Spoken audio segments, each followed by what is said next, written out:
यदि कोई आदमी बिजनेस करता है तो उस बिजनेस के महत्व को जानता है। किसी भी प्रकार का काम आदमी करता है उसके महत्व को वह जानता है और उसे जानने का प्रयास करता है। ऐसा कोई काम नहीं जिसको जाने बिना आदमी करने को राजी हो जाए। सत्संग भी जब हम जान लेते हैं इसकी महत्ता को, इसकी गुणवत्ता को, तो हम इससे जुड़ जाते हैं। इतना ही समझना है कि जैसे धन हमारे भौतिक जीवन को सजाता है, सत्संग हमारे आध्यात्मिक जीवन को सजाता है। भौतिक जीवन जहां क्षणभंगुर है, आध्यात्मिक जीवन शाश्वत है। भौतिक जीवन का जहां एक समय के बाद विराम हो जाता है, लेकिन आध्यात्मिक जीवन सदा है, निरंतर है। इसलिए सत्संग का महत्व जब हमारे जीवन में पता चलता है, तब हम सत्संग में जुड़ते हैं, सत्संग सुनते हैं। लेकिन यह भी जानना जरूरी है कि वह सत्संग में हम सुनते क्या है और सत्संग कहते किसे हैं। कहीं भी दो चार किस्से कहानियां कहना सत्संग है, कुछ भीड़ इकट्ठी होना सत्संग है। सत्संग का सीधा अर्थ है जहां सत्य का संग है, जहां संतों का संग है, जहां हमें जीवन में एक एक रहस्यों का पता चले, वह सत्संग है। जिससे मुक्ति का मार्ग पता चले, जिससे क्या करना है क्या नहीं करना है इसका बोध हो सके, क्या अच्छा है क्या बुरा है इसका ज्ञान हो सके, वह सत्संग है।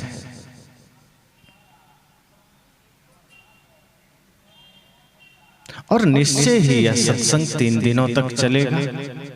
3 दिनों में हम सबको अपने जीवन को समझने और अपने जीवन में एक बदलाव लाने का मार्ग मिलेगा। सत्संग कभी साधारण नहीं होता। शब्द साधारण होते हैं, लेकिन वे शब्द जो सत्संग के होते हैं, सत्य के होते हैं, उसमें इतना सामर्थ्य होता है कि वो पूरी मनुष्यता को बदल सके, पूरे समाज में एक परिवर्तन ला सके, रोती हुई मानवता में एक मुस्कुराहट आ सके। इतना सामर्थ्य सत्संग में होता है। और जितना भी समय हम सत्संग में देते हैं, वह समय हमारे जीवन को कीमती बना देता है।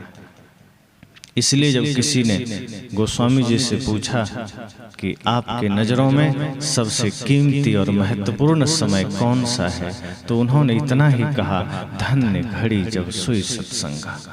उन्होंने यह नहीं कहा कि वह घड़ी धन्य है जब तुम रुपए का बंडल गिन रहे हो, वह घड़ी धन्य है जब तुम परिवार के साथ बैठे हो, वह घड़ी धन्य है जब तुम व्यापार कर रहे हो। उन्होंने इतना ही कहा, ये तो तुम करोगे ही, पेट के लिए इतना तो आवश्यक है, ये तो सब करते हैं, लेकिन ध्यान रखना वह घड़ी धन्य है, वह घड़ी महत्वपूर्ण है जब तुम्हारा समय सत्संग में बीते, तुम्हारा समय संतों के संग में बीते, तुम्हारा समय ज्ञान में बीते। तो इसलिए इन 3 दिनों में हमें अपने जीवन को समझने, अपनी समस्याओं को समझने का अवसर मिलेगा। ये 3 दिन में हम जानेंगे अपने ही प्रश्नों को। इस 3 दिनों में हम समझेंगे अपने ही विषम परिस्थितियों को, अपने ही जीवन के रोगों को। जब तक शरीर का रोग पता ना चले, तब तक दवाई खाना उचित भी तो नहीं है। और डॉक्टर तो इसलिए पहले आपको जांच लिख देते हैं कि जाइए जांच करा लीजिए, क्या क्या समस्या है पता तो चले। अब रोग का पता ही न चला, दवाइयां दी जा रही तो रिएक्शन हो जाता है। कई डॉक्टर अनुभवी नहीं होते हैं और उनके पास अगर कोई मरीज चला गया तो वो अंदाज से ही 5-7 दवाई दे देते हैं कि कोई तो काम करेगा, रोग का तो पता चला नहीं। अब एक काम कर गया, 5 रिएक्शन कर गया और बीमारी बढ़ जाती है। जीवन में भी यही बात है। जब तक हमें अपने ही जीवन के प्रश्नों का पता ना हो, अपने ही रोगों का पता ना हो कि हमारे मन में रोग कौन कौन से हैं, तब तक उसका समाधान नहीं होता। हालांकि सत्संग आयुर्वेद की तरह है कि अगर 10-5 बीमारी भी है और एक का ही पता चला तो सत्संग एक साथ सबका समाधान कर देता है, नुकसान नहीं करता।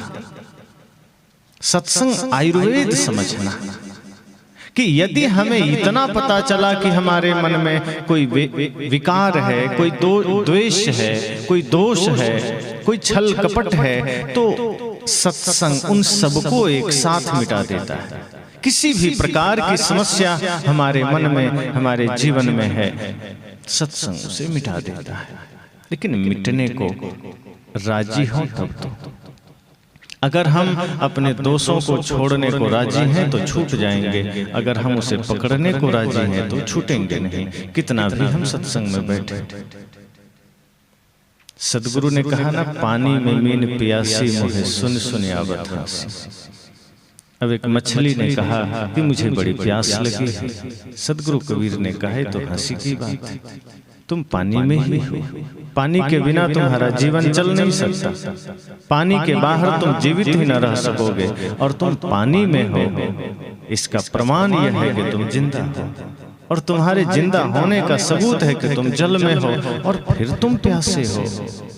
ये हंसी की बात है, लेकिन वो मछली कोई और नहीं, ये मनुष्य है, इस समाज है। सदगुरु कहते हैं तुम भी ज्ञान के बीच बैठते, ऐसा कोई नहीं जिसके पास ज्ञान ना हो। छोटे से छोटे, बड़े से बड़े लोग के पास ज्ञान का भंडार है, कमी किसी के पास। पर सदगुरु कहते हैं फिर भी जीवन में दुख है, फिर भी मन में पीड़ा है, फिर भी आचरण में दोष है। इसका मतलब पानी में मीन प्यासी मुझे सुन सुन आवत हासी। अगर मन में द्वेष, मन में पीड़ा, मन में छल, मन में कपट है, इसका मतलब पानी में तो है, सत्संग में तो है, मंदिर में तो बैठे हैं, लेकिन मंदिर में बैठना हमारा किसी काम का नहीं। मंदिर में तो गए, तीर्थ में तो गए, संत दर्शन को तो गए, पर परिवर्तन ना आ सका, कोई बदलाव ना आ सका। ये सत्संग हमारे जीवन को बदलता है। तो मैंने कहा कि ये 3 दिन हम सब इतना ही जानेंगे कि हमें अपने जीवन को बदलना कैसे है, और 3 दिन होते होते आप पाएंगे कि जीवन में एक परिवर्तन का संकल्प जागृत हो उठेगा। आप अनुभव करेंगे कि 3 दिन के सत्संग के बाद आपके जीवन में एक संकल्प का भाव जागृत होगा कि निश्चय ही यह जीवन क्षणभंगुर है, बेहोशी में जीना उचित नहीं। हमारी यात्रा बेहोशी में होती है, इसलिए भूलें होती है। हमारी यात्रा मूर्छा में होती है, इसलिए त्रुटियां होती हैं। जीवन में त्रुटियां इन्हीं वजहों से होती हैं। कभी क्रोध आया, कभी किसी की निंदा का भाव जगा, कभी किसी के प्रति द्वेष का भाव जगा, कभी ईर्ष्या का भाव जगा, कभी हिंसा का भाव जगा। संत कहते हैं ये भाव जगते ही तब हैं जब हम थोड़ी बेहोशी में होते हैं। आप अनुभव करेंगे, आप किसी पर क्रोध कर देते हैं, किसी को अपशब्द कह देते हैं, और कहने के कुछ देर बाद आपको महसूस होता है और आप कहते हैं ओह, चाहते तो नहीं थे, पता नहीं कैसे मुख से गुस्सा के शब्द निकल गए, कैसे गालियां निकल गई। आप कभी गाली दे देते हैं, किसी ने कहा कि आपको गाली नहीं देना चाहिए, फिर आप तब थोड़ा सा सोचते हैं और कहते हैं वो चाहते तो नहीं थे, पता नहीं गाली निकल कैसे गई। इसका इतना ही मतलब है कि गाली उस वक्त निकली जब आप अपने भीतर मौजूद नहीं थे, जब आप अनुपस्थित थे, और आपके अनुपस्थिति में मन ने भीतर से कचड़े बाहर कर दिए, भीतर के विकार को बाहर दिखा दिया संसार का। जब हम मौजूद होते हैं, जब हम जागरूक होते हैं, होश में होते हैं, तो फिर मन कभी भी आपके आज्ञा के विरुद्ध कार्य नहीं कर सकता। फिर क्रोध के भाव ना जगेंगे। कोई आदमी कहता है ना कि क्या करें, बीड़ी नहीं छूटती, शराब नहीं छूटती, ये सारे विकार तब हमारे जीवन में आते हैं जब हम बेहोशी में होते हैं। और शराब तो प्योर बेहोशी की बात है। लोग कहते हैं कि आदमी शराब पीता है बेहोश हो जाता है, कुछ भी बोलता है, दिमाग खो गया, बेहोशी में आ गया। संत कहते हैं ऐसा बिल्कुल नहीं, वो बेहोश पहले ही हो गया इसलिए शराब पिया है। अगर होश में होता तो शराब छूता ही नहीं। वो बेहोश बाद में थोड़े हो, पहले ही हो गया। उसकी मूर्छा पहले ही आ गई, निद्रा पहले ही आ गई, तब उसने शराब को छुआ। पहले ही बेहोशी आ गई, तब उसने गुटखा को छुआ, तब उसने झूठ को छुआ। इसलिए भले ही शरीर मंदिर में बैठा हो, भले ही शरीर सत्संग में बैठा हो, पर मन अगर बाजार का चक्कर काट रहा है, संसार का चक्कर काट रहा है, तो समझना शरीर यहाँ रहेगा लेकिन लाभ कुछ ना होगा। इसलिए मैंने कहा कि ये 3 दिन का सत्संग हमारे जीवन को बदलने के लिए, और ये संकल्प लेकर अगर बैठेंगे तो यह सत्संग हमारे जीवन के समस्याओं का समाधान बन सकता है। अगर यह संकल्प लेकर बैठेंगे तो यह सत्संग हमारे जीवन के प्रश्नों का उत्तर बन सकता है। सामाजिक रूप से, पारिवारिक रूप से, राजनीतिक रूप से, आध्यात्मिक रूप से जो कुछ भी हमारे जीवन में संकल्प होगा वो सारे संकल्प पूरे हो सकते हैं। ये सत्संग सिर्फ हमारे आध्यात्मिक जीवन को ही सुंदर नहीं बनाता, हमारे व्यवहारिक जीवन को भी व्यवस्थित करता है, हमारे राजनीतिक जीवन को भी व्यवस्थित करता है, सामाजिक जीवन को भी व्यवस्थित करता है। सदगुरु कबीर यह नहीं कहते कि सिर्फ ध्यान करने बैठ जाओ और काम बन गया। वे कहते हैं अगर चलते चलते भी तुम्हें बढ़िया से सत्संग का भाव भीतर है तो तुम चलते चलते सत्संग कर सकते हो, बैठने की जरूरत नहीं। अगर सत्संग आचरण में उतर जाए तो तुम पढ़ते लिखते सत्संग कर सकते हो। झाड़ू लगाओ, मंदिर हो या आंगन, समझना सत्संग ही है, बस भाव पवित्र रहना चाहिए। आपका कर्म ही पूजा बन जाए तो सत्संग तो उतर ही गया, समझना। अगर आप घर में ही सेवा कर रहे हैं और वह सेवा का भाव पूजा का भाव बन जाए तो समझना आपका घर में ही सत्संग हो गया। अगर आप सड़क में झाड़ू लगा रहे हैं और वो सड़क आपके भीतर यह भाव जग जाए कि यह सड़क परमात्मा का ही आंगन है तो समझना कि वो पूजा ही हो गया। आप किसी को भोजन दे रहे हैं और ये समझना कि ये भोजन हम परमात्मा को ही दे रहे हैं तो भोजन भी प्रसाद हो जाएगा। यही तो फर्क है हमारे चिंतन में कि जैसे ही चिंतन बदलता है हमारी सोच बदलती है, जहां होते हैं वहीं सत्संग हो जाता है। फिर अलग से सत्संग में जाने की आवश्यकता कहाँ है। फिर जहां भी खड़े होते हैं वहीं से धर्म की यात्रा आरंभ हो जाती है, वहीं से ज्ञान की धारा प्रवाहित हो जाती है। और इसके लिए यहाँ वहां भटकने जाने की जरूरत नहीं पड़ती। फिर जहां खड़े हैं सत्संग समझना हो गया। अगर आपने किसी जीव जंतु की सेवा की, समझना परमात्मा की सेवा की। आपने भूखे को भोजन दिया, समझना परमात्मा को भोजन दिया। यह भाव एक बार जागृत तो हो और हुआ तो सत्संग हो गया। सत्संग मतलब यही है कि भीतर की चेतना का जग जाना, और वो आप अगर बाजार में हैं तो वहां ज्यादा जरूरी है। सत्संग में तो सभी शांत हैं, यहाँ किसी से किसी को विवाद थोड़े, यहाँ किसी से किसी को झगड़ा भी नहीं है, किसी को कोई अपशब्द भी नहीं कहेंगे, किसी से किसी को शिकायत भी नहीं है। असली मामला तो शुरू होता है बाजार में, घर में, संसार में। और जब वहां हम इसी भाव में जीने लगे तो समझना सत्संग वहां हो गया, और वहां सत्संग हो गया तो जीवन स्वर्ग बन गया, सुंदर बन गया। तो जीवन को सुंदर बनाने का यह केंद्र है। सत्संग को इसलिए परिवर्तन प्रवर्तक स्थल भी कहते हैं कि यहाँ मन बदलता है, जीवन बदलता है, जीने का ढंग बदलता है। बिखरा हुआ परिवार एक सूत्र में बंधता है, ये वो स्थल है। बिखरा हुआ मन शांत होता है, टूटे हुए दिल जुड़ते हैं। जीवन में पैदा हुई अश्रद्धा श्रद्धा में बदलती है। यहाँ से हम जानते हैं कि माता पिता, गुरु और राष्ट्र के प्रति हमारा समर्पण कैसा हो, हमारी श्रद्धा कैसी हो, हम सत्संग कर तो लेते हैं, लेकिन ना माँ बाप के प्रति हमारा समर्पण होता है, न राष्ट्र के प्रति, न गुरु के प्रति। आज जो देश में इतने सारे आडंबर हैं, इतनी सारी समस्याएं हैं, क्यों है? क्योंकि सत्संग और हमारे बीच थोड़ी दूरी हो गई है, कहने और करने के बीच थोड़ी दूरी हो गई है। जिस दिन कहने करने के बीच एकता हो जाए, कथनी और करनी एक हो जाए, उस दिन सत्संग समाज में परिवर्तन ले आ सकता है। उस दिन इस समाज में फैली हुई बुराइयां मिट सकती है। एक बार एक सभा लगी थी, राजा भोज की सभा थी। राजा के सभा में एक प्रश्न आया। प्रश्न यह आया कि सबसे बड़ी दूरी किसके बीच है? तो काफी लोग बैठे थे।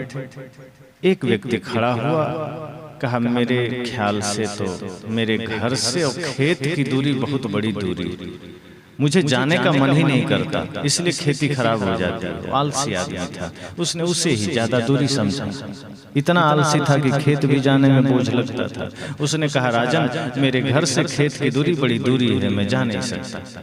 तो लोग थोड़ा हंसे, लेकिन राजा ने कहा कोई बात नहीं, इसने अपने मन की बात कही, अच्छी बात है। तो क्या यह मान लें कि घर से खेत की दूरी सबसे बड़ी दूरी है? तो दरबारियों ने कहा नहीं, ये कैसे हो सकता, खेत तो ऐसे भी टहलते 2-4 मिनट में 10 मिनट में लोग पहुंच जाते हैं, ये दूरी बड़ी दूरी नहीं है। तो राजा ने कहा फिर अगला बताओ। दूसरा आदमी खड़ा हुआ, उसने कहा मेरे ख्याल से घर से दिल्ली की दूरी सबसे बड़ी दूरी है, क्योंकि सब कोई जा नहीं सकता, बड़ी मुश्किल है।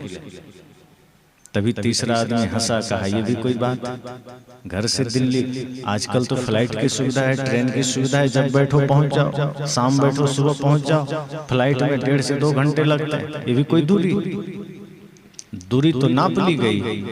तो राजा ने कहा इससे भी पूरी दूरी नहीं मानी जा सकती। तो तीसरे ने कहा कि मेरे ख्याल से घर से अमेरिका की दूरी सबसे बड़ी दूरी है, जहां सब नहीं जा सकते। तब लोग थोड़ा सा सोचने लगे कि बात तो सही कह रहा है, दम है थोड़ी बातों में। तब कहा मान लें घर से अमेरिका की दूरी सबसे बड़ी दूरी। तो लोगों ने कहा अब तो मानना ही पड़ेगा, लेकिन एक और ज्ञानी बैठा था चौथा, उसने कहा ये भी कोई दूरी है, अभी मैं न्यूयॉर्क से आया, बड़ा सरल है जाना, फ्लाइट से चले जाओ 18 से 20 घंटे में पहुंच जाओगे, कौन सी बड़ी दूरी है? दूरी नाप ली गई है, जितना किलोमीटर है वो पता है। तब लोगों ने कहा अब क्या है? तब उस चौथे व्यक्ति ने कहा कि सबसे बड़ी दूरी है घर से चांद की दूरी। अब लोग थोड़ा शांत हुए, कहा अब तो ये बहुत अंतिम बात हो गई लगता है, अब अमेरिका से ज्यादा दूरी तो चांद की है ही। तो पांचवा आदमी ने कहा कि तुम्हें पता है कि घर से चांद की जो दूरी है उसे भी नाप लिया गया है और वहां भी लोग पहुंच गए हैं, इसलिए घर से चांद की दूरी भी कोई दूरी नहीं है। तो कहा फिर? उसने कहा धरती से आकाश की दूरी सबसे बड़ी दूरी है। तभी छठा व्यक्ति खड़ा हुआ, कहा अरे ये धरती आकाश क्यों कर रहे हो, सीधी बात है, पाताल से आकाश की दूरी सबसे बड़ी दूरी है, अब इससे कोई बड़ी दूरी नहीं। अब सब शांत हो गए। कहा ये आकाश में तो सूर्य भी है, चांद भी है, मंगल भी है, सारे ग्रह आकाश में है, अब कहां से नापेंगे? निश्चय ही ये दूरी बड़ी दूरी होगी, और उसमें भी पाताल से बताया जा रहा है, तो पाताल से आकाश की दूरी सबसे बड़ी दूरी है। अब राजा ने कहा अब किसी के पास कोई उत्तर है? सब लोग शांत हो गए, कहने तो मुहर मार दे, फाइनल कर दे कि यह बात, यह दूरी सबसे बड़ी दूरी। सब शांत हो गए, सबने कहा जी राजा, ये पाताल से आकाश की दूरी इस ब्रह्मांड में सबसे बड़ी दूरी है, यह बात मान लेनी चाहिए। तभी एक बूढ़ा व्यक्ति आया, उसने कहा ठहरो, अभी बहुत बाकी है। अब क्या बाकी है? अब तो सारी अंतिम बात हो गई। उसने कहा मैं समझ सकता हूँ कि घर से खेत की दूरी थोड़ी दूरी है, भारी जिसको लगे उसके लिए तो दूर ही है। कहते हैं ना कि मिलना मंजूर हो तो दिल्ली नहीं दूर है, और मिलना मंजूर ना हो तो चौखट बड़ी दूर है। अगर मन ना हो तो दरवाजा भी बहुत भारी लगता है निकलने में, और मन हो तो कहीं जाया जा सकता है। तो पहले व्यक्ति ने कहा कि घर से खेत की दूरी बड़ी दूरी है, ठीक है, वो अपने भाव से कहा। किसी ने कहा घर से दिल्ली की दूरी, ये भी है, बात मानता हूँ। किसी ने कहा घर से अमेरिका की दूरी, ये भी कुछ दूरी है, ये भी बात मैं मानता हूँ। किसी ने कहा धरती से चांद की दूरी, ये भी मैं मानता हूँ। किसी ने कहा धरती से आकाश की दूरी, ये भी मैं मानता हूँ।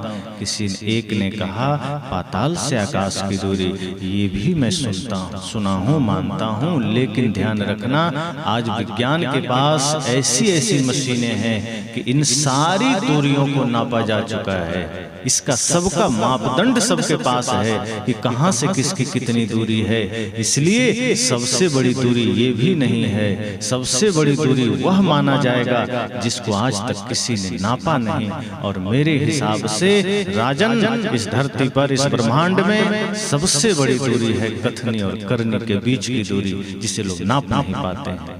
इसलिए मेरे हिसाब से ये बाहर की दूरियां तो छोटी सी दूरियां हैं, ये बाहर की यात्राएं तो छोटी सी यात्राएं हैं।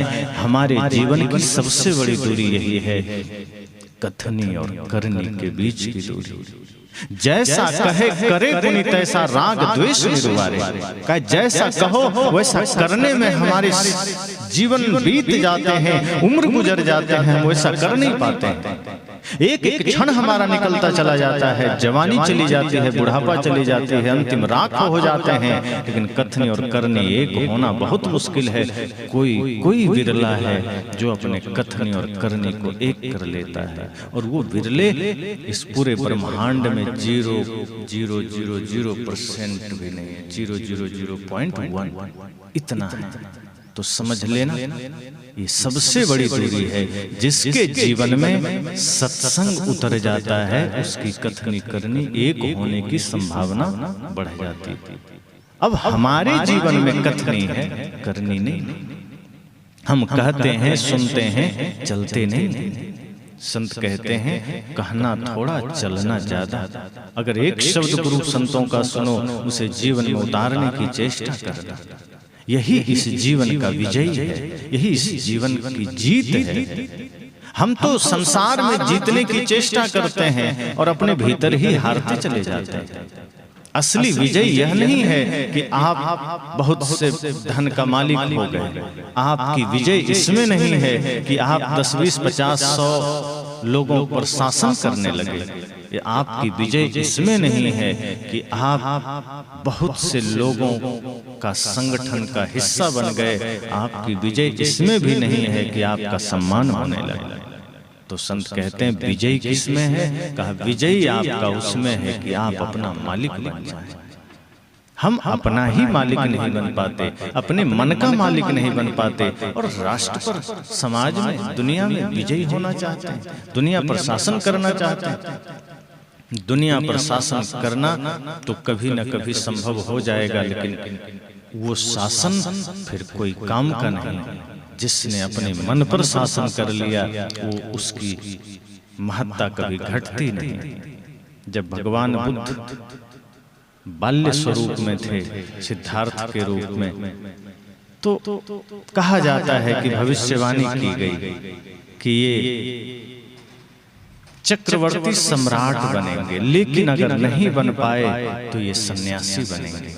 उनके पिता क्रुद्ध हुए कि ऐसी भविष्यवाणी मत करिए, मेरा बेटा चक्रवर्ती सम्राट ही बनेगा, राजा बनेगा, लोगों पर शासन करेगा, ये सन्यासी कभी नहीं बनेगा, और बनना भी चाहेगा तो हम बनने नहीं देंगे।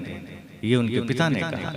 लेकिन संत ने क्या कहा कि राजन आप समझे नहीं, चक्रवर्ती सम्राट बन तो जाएगा, राज्यों पर शासन करेगा, मनुष्यों को अपने अधीन करेगा, लेकिन ये जिस दिन सन्यासी बन गया, ये पूरे विश्व पर शासन करेगा। और फिर ये लोगों पर नहीं, लोगों के दिलों पर शासन करेगा। और उससे बड़ा सामर्थ्यशाली सम्राट और कौन हो सकता है? राजा को स्वीकार नहीं हुआ, लेकिन भगवान बुद्ध बाद में, आप सब जान रहे हैं कि उन्होंने सच में लोगों के हृदय में अपनी जगह बनाई। उनका शासन ये राजनीतिक शासन ना हो सका। वो राज्यों पर शासन नहीं किए, मनुष्यों पर शासन नहीं किए, उन्होंने लोगों के हृदय में अपनी जगह बनाई और श्रद्धा से सबने उनको अपना माना। राम ने कोई राजनीतिक रूप से लोगों को अपना नहीं बनाया, अपने आचरण, अपने आदर्श से अपना बनाया। इसलिए आज भी लोग उनका उदाहरण देते हैं। कृष्ण ने अपने आचरण से, अपने कर्म से, अपने ज्ञान से, अपने प्रेम से लोगों को अपना बनाया। इसलिए मैंने कहा, जब कथनी और करनी एक हो जाए तो समझना संसार में असली विजयी है।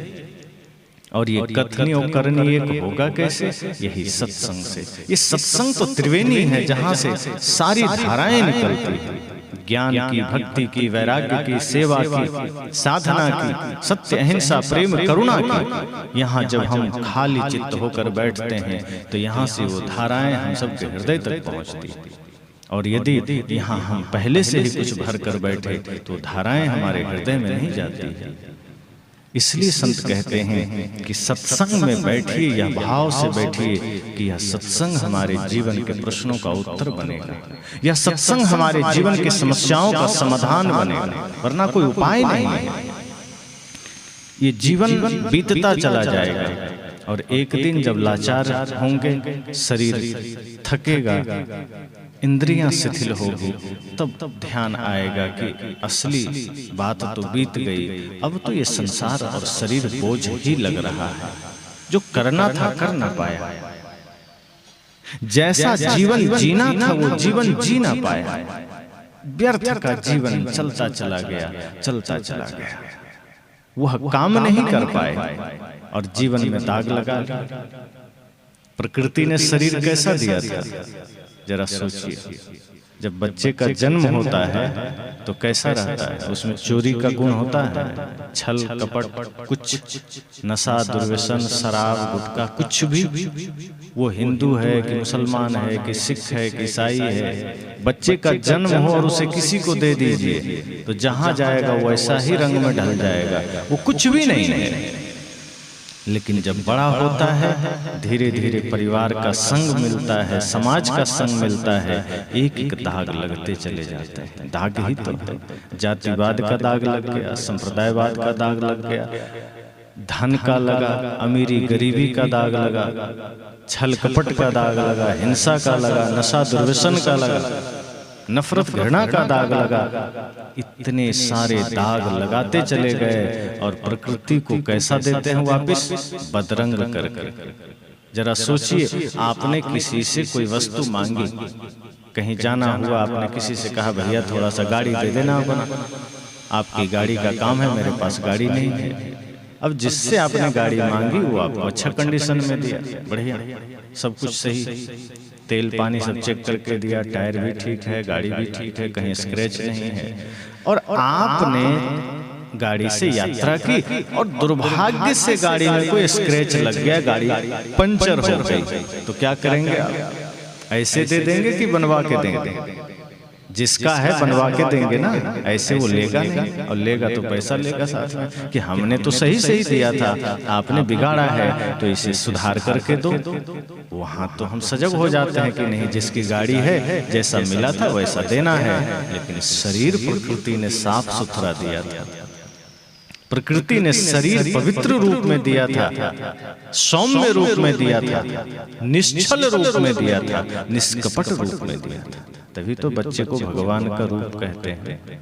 बच्चे को देखना, उसकी आंखों में सौम्यता नजर आएगी, उसके आंखों में प्रेम और समर्पण नजर आएगा, सच्चाई नजर आएगी।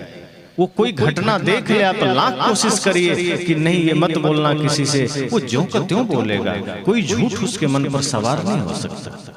वो स्वरूप ही भगवान का स्वरूप होता है, लेकिन धीरे धीरे धीरे धीरे बदरंग हो जाता है। तो प्रकृति ने जीवन दिया कितना सुंदर पवित्र, लेकिन धीरे धीरे हम उसे रंगते चले गए, धीरे धीरे हिंसा सवार हुई, और जैसे जैसे आयु बढ़ती गई वही आंखें जो सौम्य नजर आती थी, पवित्र नजर आती थी, आप देखना उम्र बढ़ते बढ़ते आंखों में क्रूरता झलकने लगती है, आंखों में छल नजर आने लगता है, झूठ नजर आने लगता है, वो पवित्रता रह नहीं जाती। बहुत कम लोग हैं जो अपनी पवित्रता बचा कर रखते हैं। गंदगी भर जाती है। आपके कपड़े में कोई दाग लग जाए, आप खुद से छुड़ा लेते हैं, केमिकल लाकर साबुन से छुड़ा लेते हैं। जीवन में दाग लगता जा रहा है, छुड़ाने को कोई तैयार नहीं। कहीं क्रोध का दाग लगा, कहीं छल का, कहीं काम का, कहीं ईर्ष्या का, कहीं द्वेष का, कहीं घृणा का। हम उन दागों को सजा के रखते चले जाते हैं, उसे मिटाने का प्रयास नहीं करते। प्रकृति ने साफ जीवन दिया था, सुथरा जीवन दिया था। जब दांत आए जन्म के कुछ दिन के बाद, तो दांत कैसे थे? मोती के समान चमकते थे, एक जैसे। लेकिन बाद में कुसंग में पड़कर गुटखा खाने लगे, तंबाकू खाने लगे, बीड़ी पीने लगे, तो जो दांत मोती के समान था, बाद में कचड़ा खाते खाते कैसा हो गया? डामर के समान, जैसे कि मुंह में डामर डाल दिए किसी।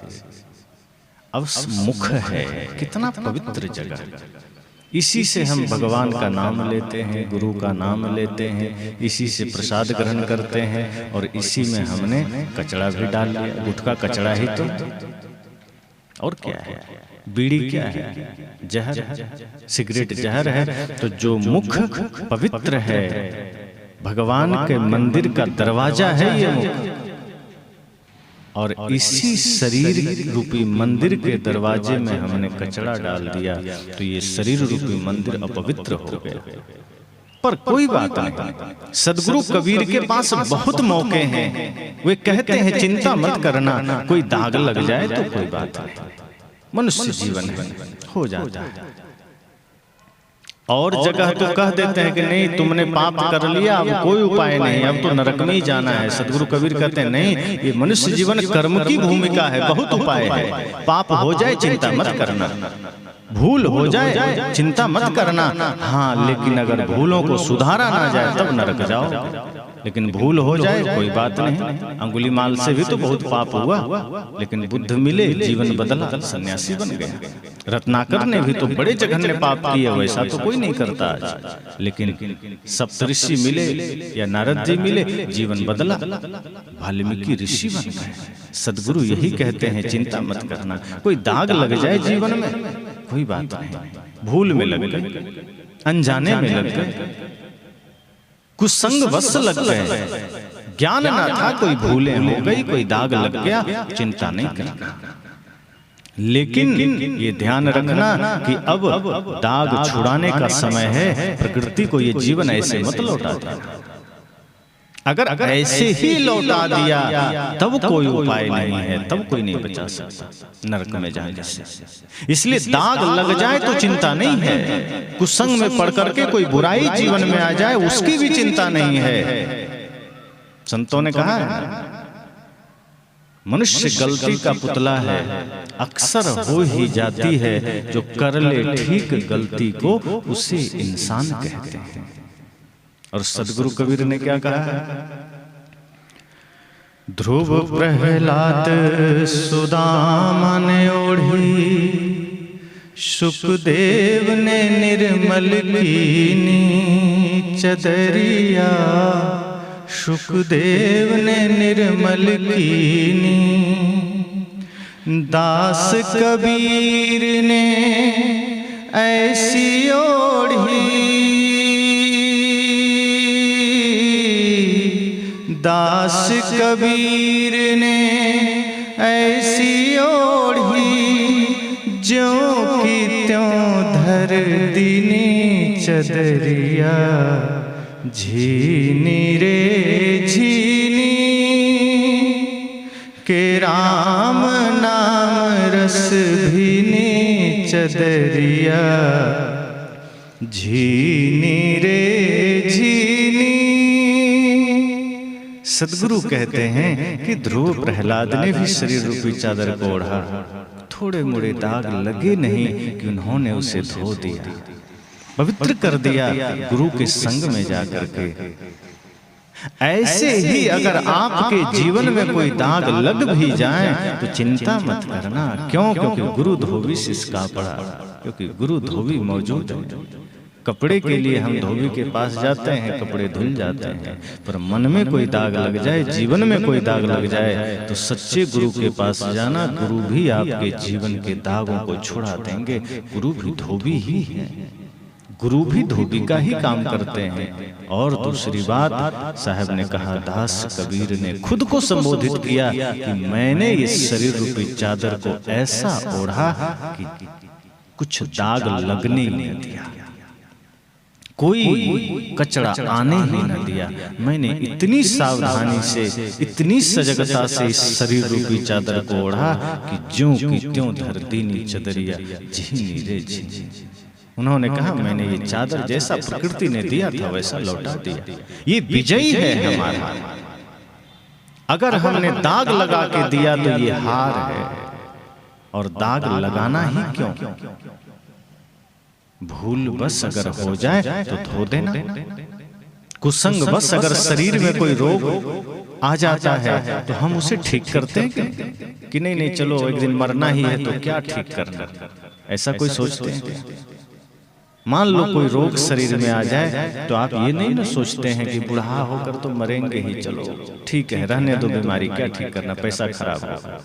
लेकिन आप ठीक करते हैं। बल्कि मृत्यु सैया पर लेटा हुआ आदमी भी अगर आखिरी सांस भी गिन रहा है तो आदमी सोचता है 10 लाख भी लग जाए इसको बचाने की चेष्टा करेंगे। क्यों? जब तक पैसे हैं, जब तक श्वास है, आप उम्मीद नहीं छोड़ते हैं कि कोई रोग भी आ जाए तो हमें ठीक करना है। 90 साल का भी बुजुर्ग हैं और कोई तकलीफ शरीर में है तो अस्पताल में आप चिंता थोड़ी करते हैं। अगर कोई अच्छे पुत्र हैं तो चिंता नहीं करते। अब कोई कलयुगी बेटा है वो तो सोचता है कि अच्छा हुआ गुजरे तो धन भी हमारा हो और खर्चा भी बचे। ऐसे भी लोग होते हैं। जो माता पिता को वृद्धाश्रम में भेज दिए तो वो थोड़े सोचेंगे कि पिताजी को पैसा लगा के हम ठीक कर दें। वो तो सोचते हैं कि जितना जल्दी बूढ़ा गुजरे उतना आनंद है घर में, झूठे झंझट। लेकिन जो पुत्र वास्तव में श्रवण कुमार के पद चिन्हों पर चल रहा है, जिसके लिए माता पिता महत्वपूर्ण है, उनके ही चरणों में तीर्थ है, उनके ही चरणों में धाम है, वो अंतिम तक चेष्टा करता है कि पिताजी बच जाए। क्योंकि पिता का होना ही वो अपने आप में ये समझता है कि भले ही हम सब कुछ कर रहे हैं पर अगर पिता जिंदा है तो ये महसूस होता है कि सिर पर किसी का हाथ है, वो आनंदित होता है। इसी तरह संत कहते हैं जीवन में कोई दाग लग जाए छुड़ाना, कुसंग बस कोई भूल हो जाए उसे ठीक करना, गलत संगत में पड़कर जीवन में कोई दोष आ जाए उसे मिटाना। और चेष्टा करिए कि यह जीवन बेदाग हो जाए, कोई दाग न रहे। जब बेदाग रहेगा और तब आप प्रकृति को लौटाएंगे तो खेद मन में नहीं होगा कि दाग लगे रह गए, बुराइयां पड़ी रह गई जीवन में, तब खेद नहीं होगा और यात्रा भी आनंददायी होगी। सदगुरु कबीर ने कहा कि जब दाग लगे तो छुड़ा लेना। गुरु संत के पास ये सामर्थ्य है, ये ज्ञान उनका इतना पावरफुल है कि अगर हमने स्वयं को समर्पित कर दिया गुरु को तो गुरु हमारे जीवन के दाग छुड़ा देते हैं, हमारे मन के दाग छुड़ा देते हैं।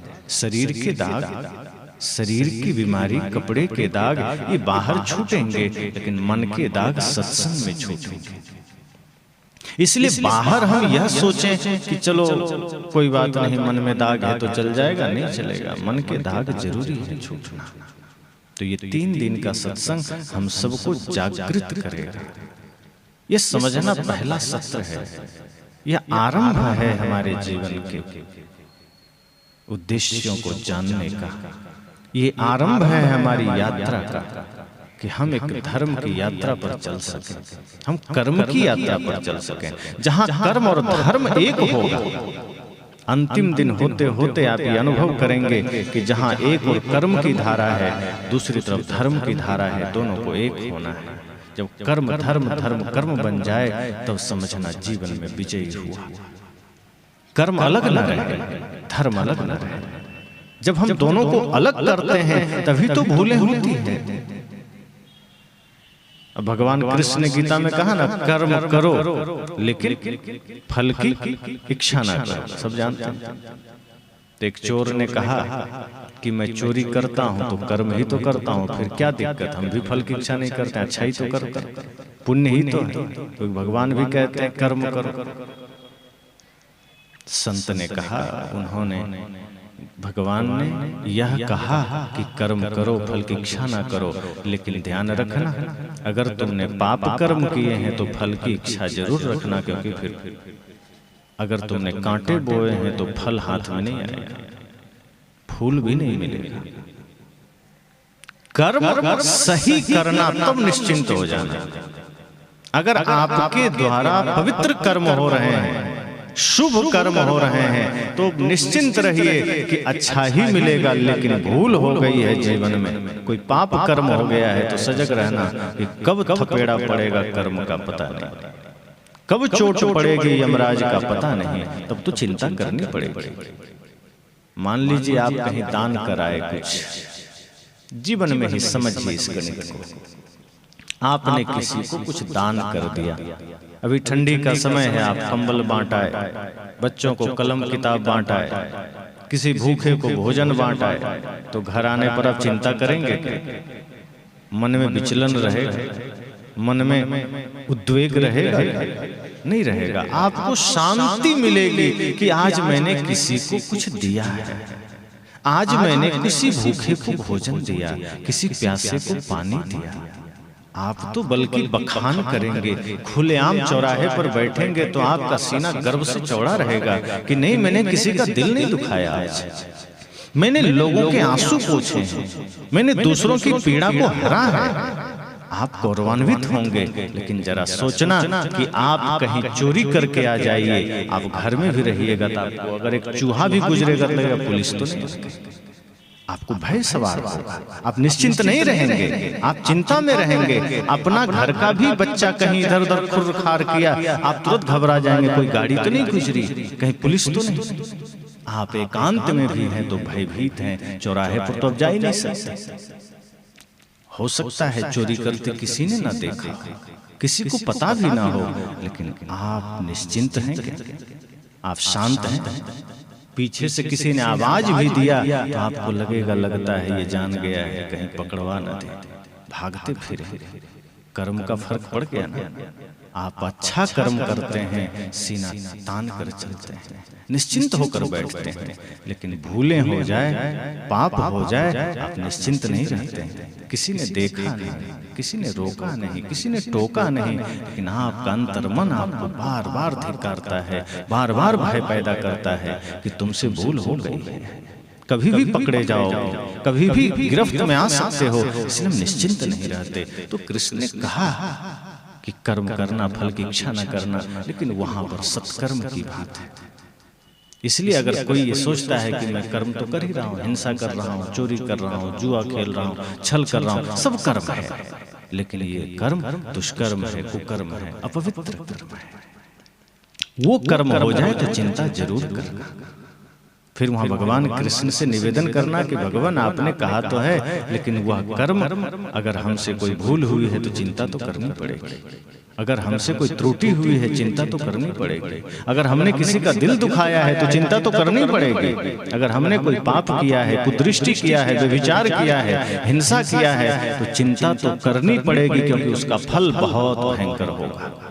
निश्चिंत नहीं रह सकते। अगर आग में हाथ डाल दिया है तो चिंता तो करनी पड़ेगी, क्योंकि उसकी पीड़ा बहुत भयंकर होगी। इसलिए कर्म अगर करते हैं तो निश्चिंत तब होंगे जब वो कर्म सत्कर्म होगा, पवित्र कर्म होगा। और यदि कुछ बुरे कर्म हो गए, कुछ त्रुटियां हो गई, तो सदगुरु कहते हैं चिंता मत करना, हो जाए उसी दिन संकल्प लेना कि ये भूल हमारे जीवन में हुई है, ये त्रुटि हमारे जीवन में हुई है, हमने भूल की है, अब आगे सुधार कर लेंगे। भूलों से सुधारना, स्वयं को बदलना। और यह जीवन में अगर हमने जाना समझा तो हम कहते हैं विपरीत परिस्थितियों में ही हम रास्ता खोजते हैं। अगर गलती रुलाती है तो ये राहें भी दिखाती है। कहा गया है कि गलती हो जाए और अगर रोना आए तो ये रास्ता भी दिखाती है। अगर कोई भटका हुआ आदमी हो, गलती करके वो सीख भी सकता है, क्योंकि वहां उस वक्त आपको। और एक बात और है ना कि जब जीवन में गलती हो जाती है तो सब ताने मारने खड़े हो जाते हैं, सहयोग देने कोई नहीं खड़े होंगे, सन्मार्ग दिखाने वाले कोई नहीं खड़े होंगे। वो तो एक सदगुरु है, संत है। जहाँ कहते हैं ना, दरबार में सच्चे सदगुरु के दुख दर्द मिटाए जाते हैं और दुनिया के सताए लोग यहाँ सीने से लगाए जाते हैं। दुनिया के लोग तो आपके जख्मों पर नमक छिड़केंगे, वो तो चर्चा करेंगे। अगर थोड़ा सा किसी काम में आप जेल चले गए तो मोहल्ले में अपने भी पराये बन जाते हैं कि देखो ये आदमी धर्मात्मा बने घूमता था, इतना दुष्टात्मा है। वो आपकी मजबूरी का इस तरह प्रचार करेंगे।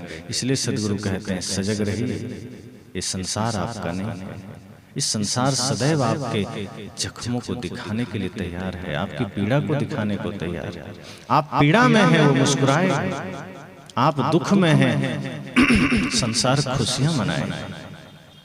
इसलिए ये होश में आ जाने की जरूरत है कि संसार से उम्मीद क्या करना।